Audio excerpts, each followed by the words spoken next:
ठीक है, तो आज हम अपना चैप्टर 14 स्टार्ट करते हैं।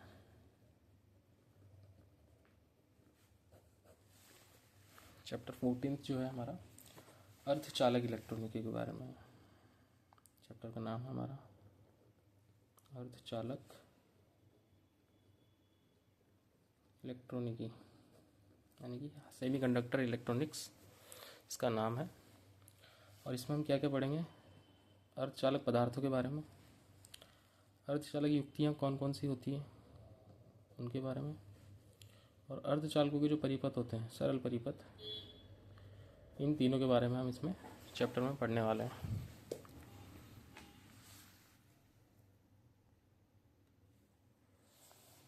ठीक है, तो सबसे पहले अगर हम बात करें कि जो अर्धचालक हैं वो क्या होते हैं, कौन से पदार्थ होते हैं, इनको अर्धचालक क्यों बोलते हैं, इसके बारे में बात करने से पहले हम जानते हैं, हम फर्स्ट चैप्टर में पढ़ चुके हैं, आवेश होता है। सबसे आवेश का जो सबसे छोटा मान होता है वो एक इलेक्ट्रॉन होता है। ठीक है, तो इसी बात को हम आगे बढ़ाते हुए थर्ड चैप्टर में हमने पढ़ा था कि पदार्थ इलेक्ट्रॉन के प्रवाह के आधार पर या फिर आवेश के प्रवाह के आधार पर दो भागों में बांटे जा सकते हैं, एक चालक होते हैं और एक कुचालक होते हैं। लेकिन अब हम पढ़ेंगे चालकता के आधार पर पदार्थों को तीन भागों में बांटा जा सकता है, चालक, कुचालक और अर्धचालक। तो इस चैप्टर में हम जो पढ़ेंगे, क्या पढ़ने वाले हैं कि सबसे पहले हम पढ़ेंगे चालकता के आधार पर पदार्थों का वर्गीकरण।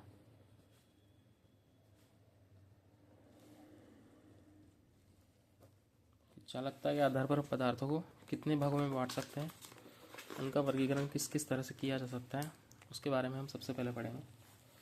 तो हम चालकों को तीन भागों में बांट सकते हैं। एक होते हैं जो पदार्थ हैं वो तीन भागों में बांट सकते हैं हम, एक चालक, दूसरे जो पदार्थ हैं हमारे वो होते हैं कुचालक, और तीसरा जो प्रकार होता है उसको हम बोलते हैं अर्धचालक।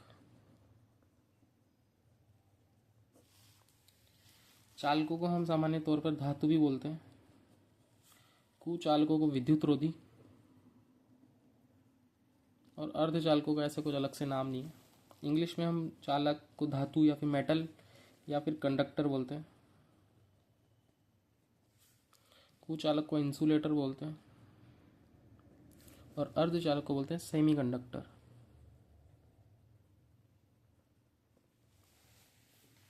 ठीक है, अब इनमें क्या अंतर होते हैं? चालक क्या होते हैं, कुचालक क्या होते हैं, अर्धचालक क्या होते हैं? तो जो चालक होते हैं उनमें मुक्त इलेक्ट्रॉन पाए जाते हैं। क्या पाए जाते हैं? मुक्त इलेक्ट्रॉन पाए जाते हैं। यानी कि इसमें क्या होगा, आवेशों का प्रवाह होगा। जैसे ही इसको किसी बाह्य विद्युत क्षेत्र में रखा जाएगा या इस पर विभवांतर आरोपित किया जाएगा तो आवेशों का इसमें प्रवाह होने लगता है।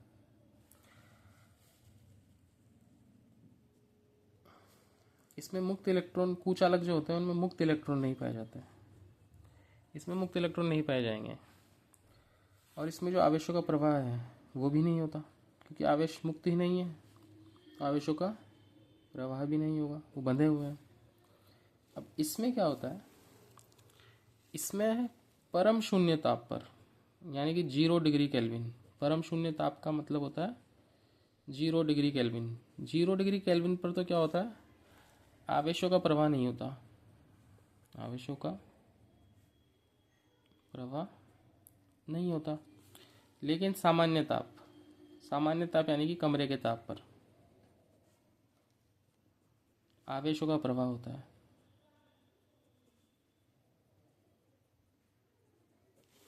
सामान्य ताप पर आवेशों का प्रवाह होता है।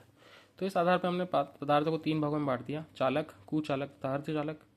चालक में मुक्त इलेक्ट्रॉन होते हैं, कुचालक में मुक्त इलेक्ट्रॉन नहीं पाए जाते हैं, अर्धचालक में मुक्त इलेक्ट्रॉन नहीं होते, लेकिन तापमान जैसे बढ़ाते हैं हम तो उसमें इलेक्ट्रॉन टूट जाते हैं और वो आवेशों का प्रवाह बढ़ा करते हैं।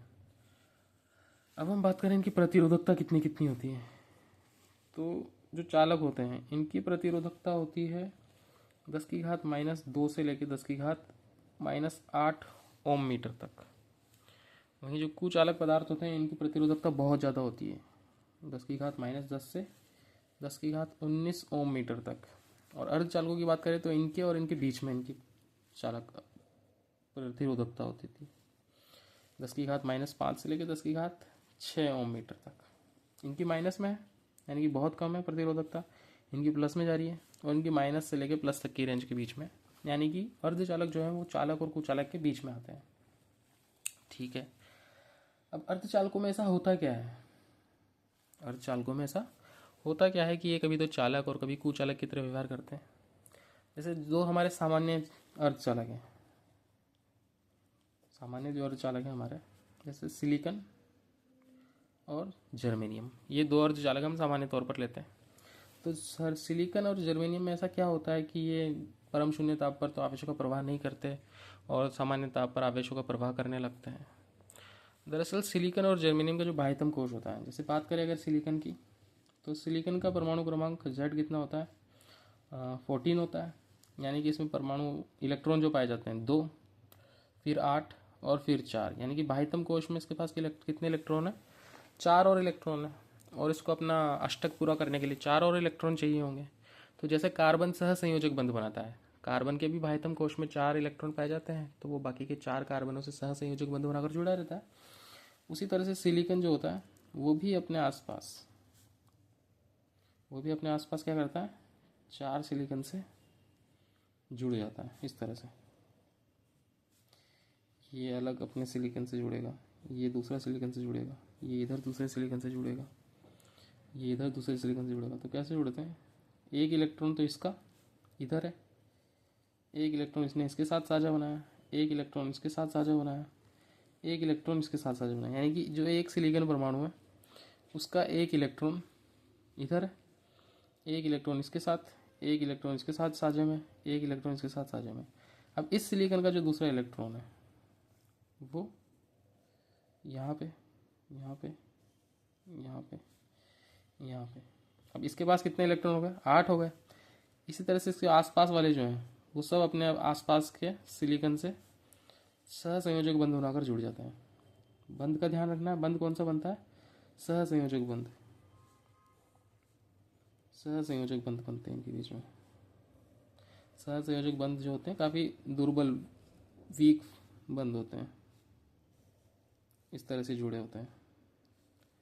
अब क्या होता है, परम शून्य ताप पर तो ये जो बंध है ये मजबूती से जुड़े होते हैं, मतलब इलेक्ट्रॉन जो है आसानी से टूटते नहीं। लेकिन जैसे तापमान बढ़ाया जाता है, तापमान कमरे के ताप पर आता है, तो हम ऐसे लिख सकते हैं यहाँ पर कि सामान्य ताप पर सभी इलेक्ट्रॉन सहसंयोजक बंध द्वारा जुड़े होते हैं। लेकिन ताप बढ़ाने पर कुछ सहसंयोजक बंध टूट जाते हैं। और अब सहसंयोजक बंध टूट गया, जैसे मान लो हमने यहाँ तापमान बढ़ाया, इसका तापमान बढ़ाने से ये इलेक्ट्रॉन यहाँ से बंध टूट गया और एक बंध मुक्त हो गया इलेक्ट्रॉन, तो अब ये इलेक्ट्रॉन पूरे चालक में कहीं भी घूम सकता है। तो नॉर्मल ताप पर तो एक भी इलेक्ट्रॉन इसके पास घूमने के लिए नहीं है, सब बंध में जुड़े हुए हैं, तो कोई भी इधर उधर घूम नहीं सकता।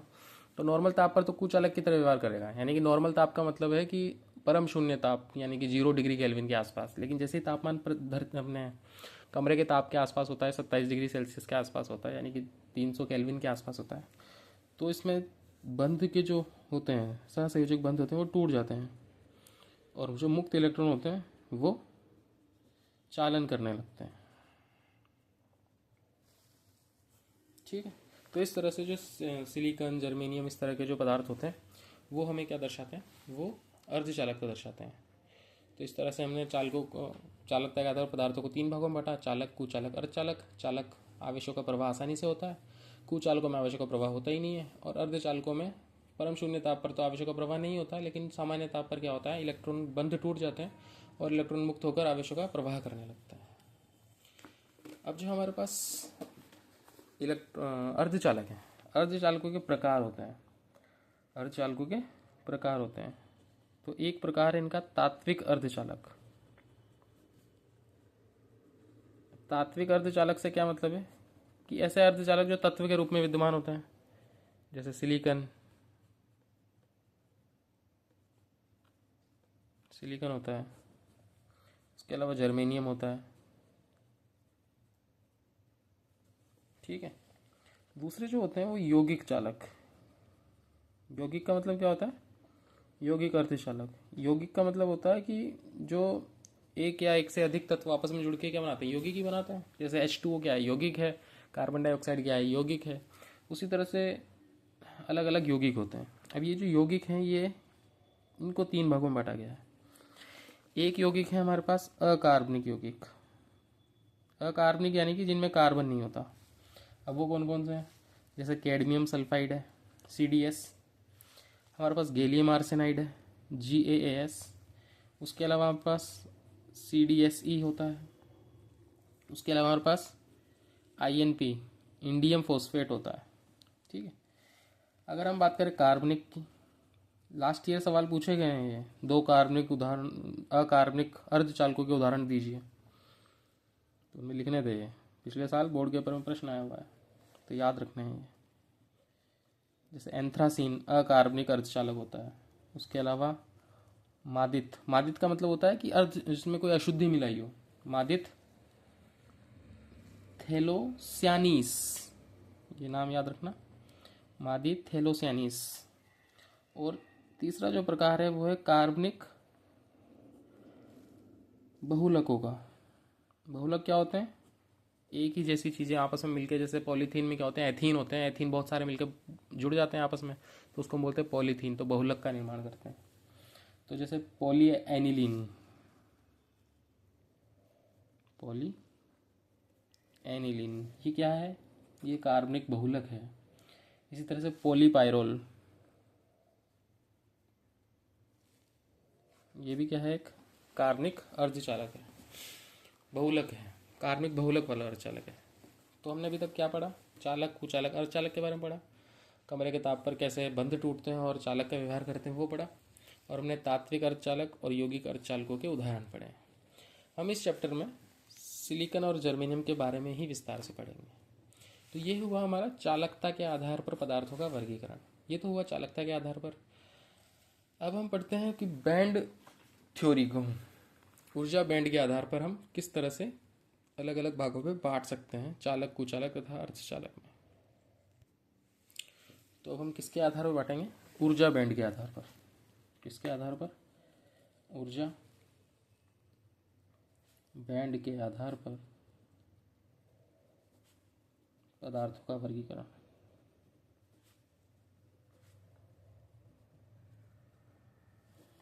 ठीक है। ऊर्जा बैंड को हम एनर्जी बॉन्ड भी बोल सकते हैं। एनर्जी बैंड थ्योरी, कौन सी थ्योरी बोलते हैं इसको? Energy band theory. अब एनर्जी बैंड थ्योरी में क्या होता है? देखो, बोहर का जो मॉडल था, बोहर के मॉडल ने क्या बताया था कि नाभिक है, नाभिक के चारों ओर इलेक्ट्रॉन गति कर रहे हैं। नाभिक के चारों ओर इलेक्ट्रॉन गति कर रहे हैं, और गति करता है वह जो इलेक्ट्रॉन है उसकी गतिज ऊर्जा, उसकी जो कुल ऊर्जा है उन्होंने क्या बताई थी? -13.6 n² इलेक्ट्रॉन वोल्ट। यही थी, या Z² आता है, जो भी आता है, लेकिन किस पे निर्भर करती है? कक्षक पे, कि पहले कक्षक में घूम रही है तो अलग होगी, दूसरे में घूम रही है तो अलग होगी, तीसरे में घूम रही है तो अलग होगी। लेकिन वो किसके लिए? अकेले परमाणु के लिए, अगर वो परमाणु अलग अलग है तो। लेकिन हमारे पास यहाँ क्या होता है? यहाँ पूरा पदार्थ होता है। एक पदार्थ में बहुत सारे अरबों खरबों परमाणु होते हैं। तो उन परमाणुओं के जो कक्षक है वो आपस में इतने पास पास होते हैं कि मिले हुए होते हैं। तो बोर मॉडल के आधार पर परमाणु की ऊर्जा किस पे निर्भर करती है? उसकी कक्षा पे, कि वो कहाँ घूम रहा है। लेकिन जब क्या होता है कि किसी ठोस पदार्थ में परमाणु पास पास होते हैं,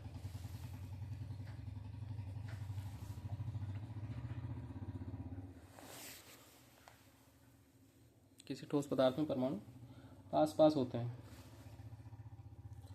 तो तो उससे क्या होता है, तो जो पास पास वाले परमाणु हैं उनके बाह्यतम कक्षाएं जो है वो पास पास आ जाती हैं। पास पास कैसे आती हैं, देखो जैसे ये कोई परमाणु है, इसके पास में दूसरा परमाणु है, इसके पास में तीसरा परमाणु है, पास में चौथा परमाणु। अब इन पे पहला कक्षक ये होगा, दूसरा कक्षक ये होगा, इसी तरह से इसका पहला कक्षक ये, दूसरा कक्षक ये, इसका भी पहला कक्षक ये, दूसरा कक्षक ये, इसका पहला कक्षक ये, दूसरा कक्षक ये। इसका अगला कक्षक जो आएगा ऐसे बनेगा, इसका अगला कक्षक जो आएगा वो ऐसे बनेगा। अब क्या होता है कि ये जो इलेक्ट्रॉन होता है यहाँ जो गति कर रहा है वो इस कक्षक से इस कक्षक में भी जा सकता है घूमता घूमता, क्योंकि कक्षक तो सेम ही है। यहाँ पे तो क्या हो गई, ओवरलैपिंग हो गई, आपस में मिल गए। इसी तरह से इसका जो अगला कक्षक आएगा वो इसमें मिला हुआ होगा, तो इसका इलेक्ट्रॉन इसमें जा सकता है, इसी तरह से इसका इलेक्ट्रॉन इसमें जा सकता है। आपस में क्या होती है, कक्षक मिल जाते हैं, क्योंकि बहुत पास पास होते हैं परमाणु ठोस पदार्थों में। तो परमाणुओं के पास पास होने के कारण क्या होता है कि जो इलेक्ट्रॉन होते हैं या फिर जो कक्षक होते हैं वो आपस में मिल जाते हैं। इस तरह जो कक्षक आपस में मिलते हैं इन्हें हम बोलते हैं बैंड। जो कक्षक आपस में एक दूसरे के ऊपर अध्यारोपित हो जाते हैं उन्हें हम क्या बोलते हैं, बैंड बोलते हैं। तो क्या होता है इससे, इससे होता है कि कक्षक एक दूसरे में अध्यारोपित हो जाता है। ठीक है, अब इससे क्या होगा, अब इससे ये होता है, देखो जैसे अगर हम सोडियम का उदाहरण लें, किसका उदाहरण लें, सोडियम का। सोडियम का परमाणु क्रमांक कितना होता है, Z बराबर 11 होता है। अब सोडियम के परमाणु क्रमांक Z बराबर 11 होता है, यानी कि इसमें 2s मतलब 1s2, फिर 2s2, फिर 2p6 और 3s1, यही होता है। 2 2 4 4 6 10 और 1 11, यानी कि इसमें 4 कक्षक हैं। कितने कक्षक हैं, 4 कक्षक हैं। और सोडियम का एक परमाणु या एक मोल लें हम, तो एक मोल में कितने परमाणु होते हैं, 6.02 × 10⁻23 परमाणु, एक अवोगाद्रो संख्या के बराबर परमाणु होते हैं। तो 10⁻23 परमाणु अगर होंगे तो पास पास होंगे, तो उनके कक्षक क्या होते हैं, आपस में मिल जाते हैं। तो जैसे 1s है तो 1s बहुत सारे परमाणुओं के आपस में मिल गए इस तरह से। इसी तरह से 2s है तो 2s आपस में मिल गए इस तरह से। 3p है तो 3p आपस में मिल गए इस तरह से। 3s है तो 3s आपस में मिल गए इस तरह से। तो मतलब सबके जो कक्षक हैं वो आपस में मिल जाते हैं, और इस तरह से जो ये कक्षक आपस में मिले हैं इनको हम बोलते हैं बैंड। जो हमने बताया ऊर्जा बैंड, ये ऊर्जा बैंड क्या है, क्योंकि इनकी ऊर्जा समान है। 1s 2s 2p 3s इनकी ऊर्जा समान है। अब 1s वाले जितने भी बैंड होंगे, जितने भी कक्षक होंगे परमाणुओं में, जैसे पहला कक्षक जो है, इसका पहला कक्षक जो है, इसका पहला कक्षक जो है, इसका पहला कक्षक जो है, उनकी सबकी ऊर्जा समान है। ऊर्जा समान है तो वो अपन आपस में मिलकर क्या बना लेंगे, एक बैंड बना लेंगे, ऊर्जा का एक बैंड। इसी तरह से 2s वालों की ऊर्जा समान है सारों की, तो 2s वाले सारे मिलकर एक बैंड बना लेंगे। 3p वाले मिलकर आपस 2p वाले मिलकर आपस में बैंड बना लेंगे। 3s वाले आपस में बैंड बना लेंगे। तो ये जो बैंड बनते हैं, अब ये बैंड बनते हैं, ये बैंड में इलेक्ट्रॉन आपस में घूम सकते हैं। जैसे कि अब देखो ये वाले का जो इलेक्ट्रॉन है, अंदर वाले इलेक्ट्रॉन, ये तो बंधे हुए हैं भाई। जब भी कोई परमाणु क्रिया करता है किसी दूसरे परमाणु से, तो उसका जो बाह्यतम कोश में जो इलेक्ट्रॉन है केवल वही किसी रासायनिक अभिक्रिया में भाग लेता है, जिसको हम संयोजी इलेक्ट्रॉन बोलते हैं। क्या होता है, संयोजी इलेक्ट्रॉन। अब ये जो संयोजी इलेक्ट्रॉन होता है, इस संयोजी कक्षक के, कौन सा कक्षक है ये कक्षक कौन सा होता है जिसमें संयोजी इलेक्ट्रॉन होता है, संयोजी कक्षक है। इन संयोजी कक्षकों का जो बैंड होता है, ये जितने भी परमाणु होंगे इसमें उन सारे परमाणुओं का जो कक्षक होगा, उस कक्षक का संयोजी कक्षक जो है, संयोजी कक्षकों से जो बैंड बना उसे हम बोलते हैं संयोजी बैंड या फिर संयोजकता बैंड। क्या बोलते हैं, संयोजकता बैंड, या फिर इंग्लिश में बोलते हैं इसको वैलेंस बैंड। ठीक है, अब संयोजकता बैंड से भी ऊपर ऊर्जा होगी। अब भाई 3s में कंप्लीट हो गया है, आगे यहाँ पे 3s के बाद में 3p होगा। अब 3p तो पूरा खाली पड़ा है, उसमें तो कोई जा नहीं सकता। तो इलेक्ट्रॉन क्या करते हैं कि 3p वाला जो कक्षक है, जैसे 3p वाला इसके ऊपर होगा कहीं पे, तो 3p में तो कोई जा ही नहीं रहा, तो जैसे ये बन गया संयोजी बैंड। ये क्या है, संयोजी बैंड। तो इसके ऊपर बन जाएगा एक चालन बैंड। अब संयोजी बैंड और चालन बैंड में कितनी दूरी है, उस दूरी के आधार पर पदार्थों को हम 3 भागों में बांट देते हैं, चालक, कुचालक और अर्धचालक। जैसे अगर दूरी ज़्यादा है तो इलेक्ट्रॉन क्या है, चालन बैंड में जा नहीं पाएंगे।